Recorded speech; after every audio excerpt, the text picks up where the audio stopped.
প্রিয় দর্শক, greeting everyone. আমি অ্যাস্ট্রোলজার ডক্টর সাবিনা ইয়াসমিন। আজকে আমি আলোচনা করব 2021 সাল রাশিফল নিয়ে।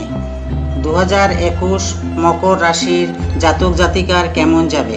এবছর শনি আপনার রাশিতে আছে। যদি ব্যবসার কথা বলি তবে ব্যবসা অনেক ভালো যাবে। শনিদেব আপনাকে ভালো ফলাফল দিবে। বছরের শুরুতে পারিবারিক সমস্যা হতে পারে, কিন্তু মার্চ মাসের পর আপনার শনি ও বৃহস্পতি মিলে আপনাকে কেরিয়ারের অনেক ভালো ফল দিবে। মামলা মকদ্দমা থাকলে আপনার পক্ষে রায় হতে পারে। মাঝে মাঝে আর্থিক সমস্যা হতে পারে, তাই বছরের প্রথম থেকে খরচ হিসাব করে করতে হবে।